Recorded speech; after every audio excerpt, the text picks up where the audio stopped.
আমাদের ডক্টর ইউনূস উনি তো ফিনান্সিয়াল টাইমসের পডকাস্টে বলেছেন যে ওদেরকে আমি দল করতে বলেছি, এবং উনি বলেছেন যে ছাত্ররা আমাকে বলেছে যে আমরা যে দল করবো আমাদের তো কেউ চেনে না। ইউনূস উনি বলছেন আমি বলেছি তোমাদেরকে সারা দেশের লোক চেনে, তোমরা পার্টি করো। তাহলে পার্টি করতে কে বললো? ডক্টর ইউনূস বললো।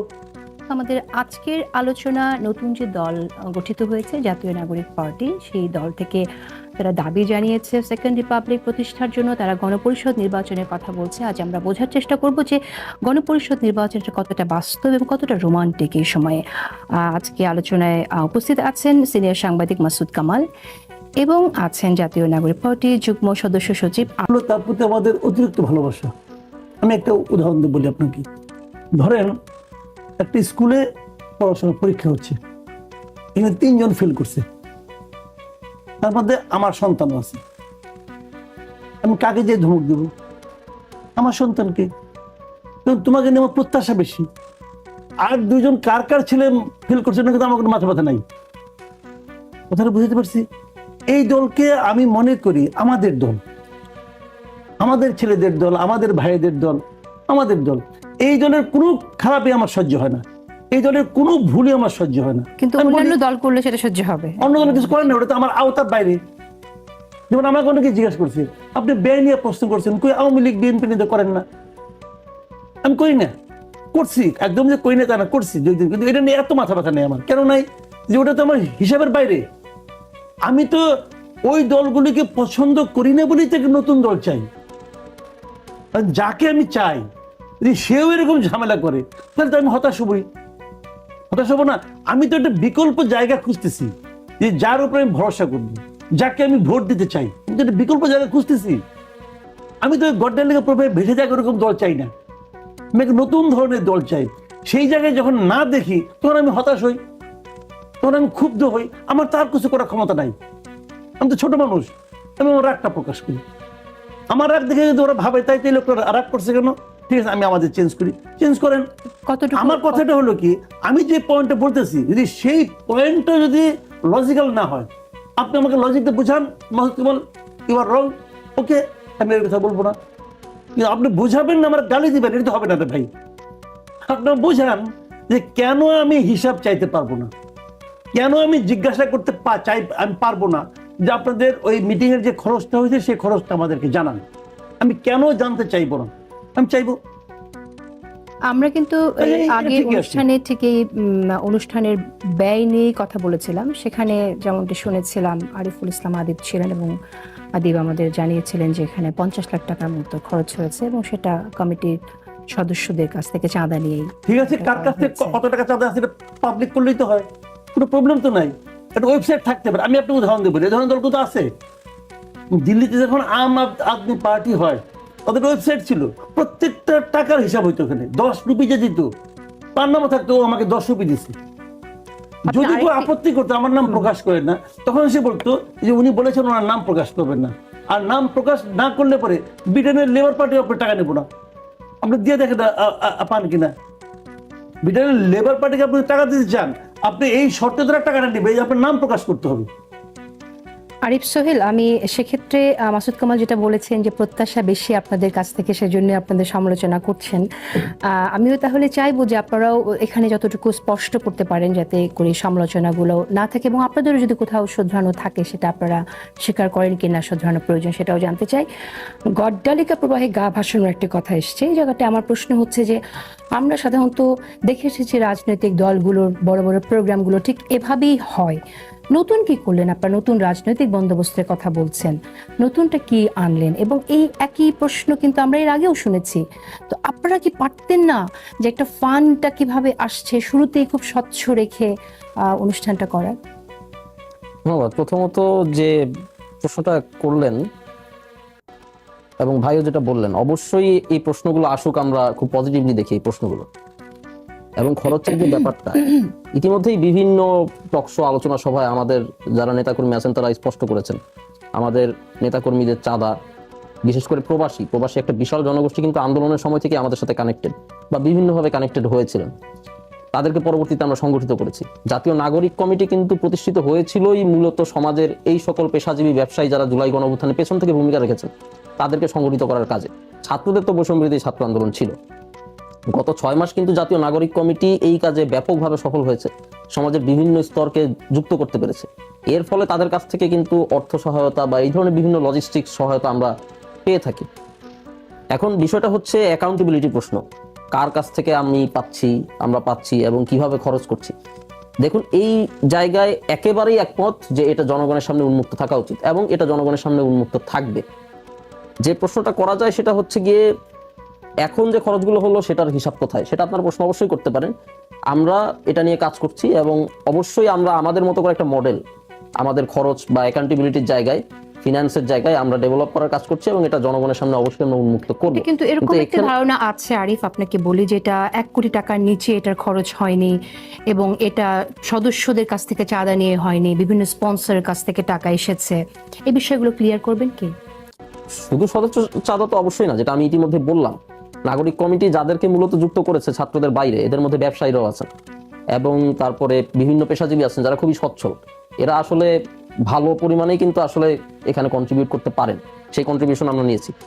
আমরা সতর্ক থেকেছি যাতে করে দুর্নীতিগ্রস্ত বা সমাজের এলিট যে অংশটা বিভিন্ন সময়ে ফ্যাসিবাদের সহায়তা করেছে, ফ্যাসিবাদকে প্রতিষ্ঠিত করেছে এবং ফ্যাসিবাদকে টিকিয়ে রাখতে ভূমিকা রেখেছে, এদের থেকে দূরে থেকে প্রবাসীদের উপর নির্ভর করা বা যারা আসলে জনমুখী সমাজের সেই সকল সচ্ছল অংশের সাথে যুক্ত হয়ে আমরা পার্টিটা রান করার চেষ্টা করেছি বা নিজেরা সংগঠিত হওয়ার চেষ্টা করেছি।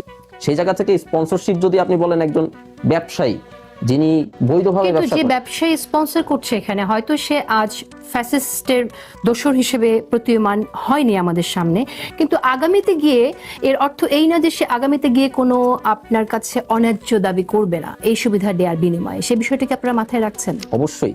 সেই জায়গা থেকে আমাদের যেটা পলিসি সেটা হচ্ছে সুনির্দিষ্ট কোনো গ্রুপ, নট অনলি ব্যক্তি তো বটেই, মানে কোনো ব্যক্তির উপর নির্ভর করা তো প্রশ্নই আসে না, সুনির্দিষ্ট কোনো গ্রুপের উপরেও যাতে করে আমাদের পার্টি নির্ভরশীল হয়ে না পড়ে, যে একটা সার্টেন কাইন্ড অফ পিপলের কাছ থেকে আমরা অর্থ সাহায্য নিচ্ছি, এতে করে তারা আমাদের পার্টি পলিসিকে প্রভাবিত করবেন। আমরা চাই আমাদের এইখানে সদস্য চাঁদার বলতে একজন শ্রমিকের চাঁদা, শ্রমিক অংশটা থেকে, সমাজের শ্রমিক কৃষক অংশটা থেকে যে চাঁদাটা আসছে, সেই চাঁদাটা আবার ব্যবসায়ী শ্রেণী থেকে যেটা আসছে, এটার মধ্যে একটা যতটা সম্ভব একটা সামঞ্জস্য থাকে, যাতে করে আমরা নির্ভরশীল হয়ে না পড়ি। এখন এগুলো পলিসির ব্যাপার, এগুলো আরো ডেভেলপ হবে সামনে এবং এটা জনগণের সামনে অবশ্যই আমরা স্পষ্ট করবো। এখানে ভাইয়ের কথার প্রেক্ষিতে একটা জিনিস বলে নিতে চাই, তার আগে বলবো, আপনি বললেন যে অভিনব কি আছে আমাদের মধ্যে। আমাদের স্টেজে কোনো চেয়ার ছিল না, আমরা সবাই বসেছিলাম আন্দোলনের সময়ের মতো। এটা খুবই অভিনব একটা ব্যাপার এবং এটা খুবই সিম্বলিক, এটা খুবই ইচ্ছাকৃতভাবে আমরা করেছি, এটা বোঝাতে যে আমরা সুনির্দিষ্ট কোনো কাল্ট লিডারশিপকে ফলো করি না, আমরা ব্যক্তির রাজনীতি করি না, আমরা আদর্শের রাজনীতি করতে চাই।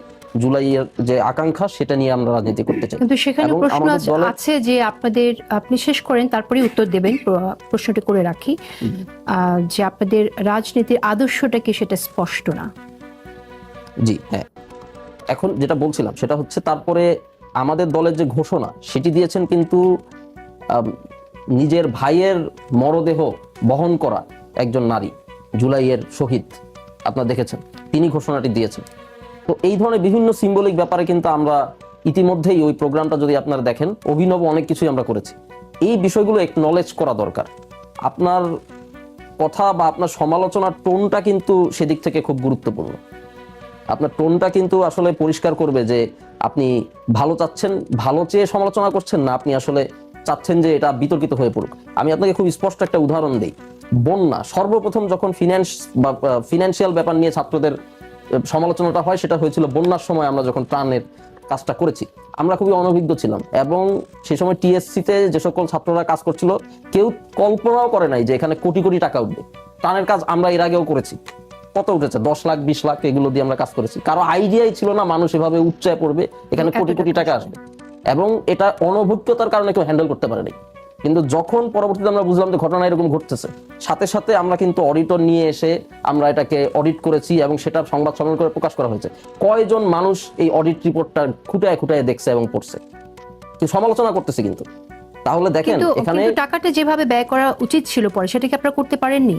সেটি অনভিজ্ঞতার জন্য প্রথম দিকে যে সমস্যাগুলো রয়ে গিয়েছিল সেটার কারণে তো কিছু সমস্যা হয়েছে। পরবর্তীতে আমরা ধীরে ধীরে আবার সেটাকে পুনর্বাসনের যে প্রশ্ন, সেই জায়গায় আমরা আস্তে আস্তে টাকাটা চ্যানেল আমরা ফ্লো করছি, এবং আমাদের অডিট রিপোর্ট এগুলো সব হয়েছে, সংবাদ সম্মেলন হয়েছে, সেখানে প্রকাশ হয়েছে। এগুলোর উপরে কিন্তু আপনি দেখবেন যে কোনো স্ক্রুটিনি নাই, কিন্তু এই যে সমালোচনাটা সেটা কিন্তু ঠিকই আছে। তো এখানে ইন্টেনশনটা খুব গুরুত্বপূর্ণ, সেটা অবশ্যই আমরা আশা করি। তো এই জায়গাটায় আরিফ সোহেল আমার একটু বলতেই হবে, কারণ বন্যার টাকার প্রসঙ্গ যেহেতু এনেছেন, আমার বলতেই হবে যে টাকাটা এসেছে, আপনারা ব্যবস্থাপনা, আপনারা অনভিজ্ঞ, আপনারা ব্যবস্থাপনা কিভাবে করতে হয় আপনারা জানেন না, কিন্তু যারা অভিজ্ঞ তাদেরকে আপনারা ইনক্লুড করতে পারতেন। কারণ এখানে অনেকগুলো নিপীড়িত পরিবারের, দুর্ভোগে পড়ে যাওয়া পরিবারের জীবনের বেঁচে থাকার প্রশ্ন জড়িত ছিল, এবং আপনি এখন 5 মাস পরও আপনি বলছেন এখন যে আমরা এটা ফ্লো প্রসেসে আছে। আমরা ইনক্লুড করেছি কখন, যখন আমরা বুঝতে পেরেছি যে এটার আকার বা আকৃতি, মানুষের যে হেলথ, সেটা একটা বিশাল আকারে চলে এসেছে। তো এইটা তো আসলে সাডেনলি সবকিছু হয়ে যাবে না, আগে থেকে আমরা বুঝে ফেলবো না যে কি কি ক্রাইসিস তৈরি হতে পারে। ক্রাইসিস আসার পরে মানুষ সেটা সমাধান করে, সাধারণত এভাবেই ব্যাপারটা ঘটে আর কি। আসবো আবারও আপনার কাছে। মাসুদ কামাল, আপনার কাছে জানতে চাই যে আপনি যেটি বলেছেন যে কিংস পার্টি তকমা নিয়ে শুরু হলো যাত্রা, কিন্তু এটা প্রশ্নগুলোতে আমরা দেখতে পাই যে নাহিদ ইসলাম তো পদত্যাগ করেছেন, তারপরও কিংস পার্টি তকমাটা তাদের নিতে হচ্ছে কেন? না, কিংস পার্টির সঙ্গে কিন্তু নাহিদ ইসলামের কোনো সম্পর্ক নাই। নাহিদ ইসলাম পদত্যাগ করার আগের থেকেই আমি বলছি। না বলছেন আপনি, এখনো বলছেন। কারণ আমার কথা হলো কি, কিং এর কর্মকাণ্ড দেখে আমি বলছি, কিং এর কথাবার্তা শুনে আমি বলছি, ওনাদের কারণে কিন্তু বলি নাই, কিং এর কারণে বলছি।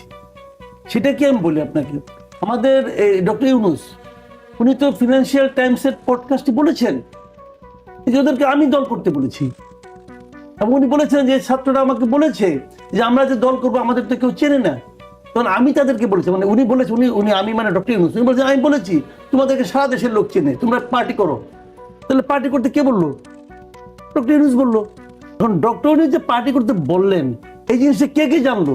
সারা দুনিয়া জানলো, সেই সঙ্গে ওনার প্রশাসন জানলো, মাঠ পর্যায়ের প্রশাসনও জানলো, সবাই জানলো যে ডক্টর ইউনূস থেকে দল করতে এখানে পাঠাইছে। হিসাব তো বেশ সিম্পল। এটা তো আপনার প্রফেসর মোহাম্মদ ইউনূসের ফিলিং থেকে উনি বলেছেন কথাটা, হ্যাঁ ফিলিং থেকে বলেছেন, রাইট। কিন্তু আমার প্রশ্ন হচ্ছে সেক্ষেত্রে তাহলে ছাত্রদের কি করণীয় এই অভিযোগ থেকে তাদের নিজেদেরকে? কিছুই করার নাই, ছাত্রদের সে এক্সপোজ করে দিছে, ওনারা কি করবে? ওনাদের কিছু করার নাই তো, ওনাদের কিছু করার, ওনারা কি করবে? ওদেরকে মাঠে নামাই বলে আমি মাঠে নামাইছি, কিন্তু বলছে রে ভাই, এই ব্যাখ্যাটা আপনি কি বুঝবেন? এই ব্যাখ্যা থেকে আপনি কি বুঝবেন? আমি তো ওনাদের দোষ দিচ্ছি না রে ভাই, কিংস পার্টি হইলেই খারাপ আমি তাও বলছি না, পার্টি এটা হইতেই পারে, পার্টি এটা হইতেই পারে, কিন্তু সেক্ষেত্রে যে প্রবলেম যেটা হবে সেটা হলো গিয়ে ডক্টর ইউনূস যখন ইলেকশন কন্ডাক্ট করতে যাবেন তখন প্রশ্নটা উঠবে যে আপনি তো নিরপেক্ষ থাকতে পারবেন না। যে পার্টির গঠনের সময় আপনি এদেরকে উদ্যোক্তা হিসেবে কাজ করছেন, বলছেন, উৎসাহ দিচ্ছেন, অনুপ্রেরণা দিচ্ছেন, সেই পার্টির প্রতি তো আপনার একটা পক্ষপাত থাকবেই, এটা তো প্রকাশিত। অতএব ডক্টর ইউনূসের আমি মনে করি আগামী যে নির্বাচনটা হবে সেই নির্বাচনে যদি ছাত্রদের এই দল অংশ নেয়, জাতীয় নাগরিক পার্টি যদি অংশ নেয়, তাহলে ডক্টর ইউনূসের নৈতিক কারণেই ওখানে থাকা ঠিক হবে না।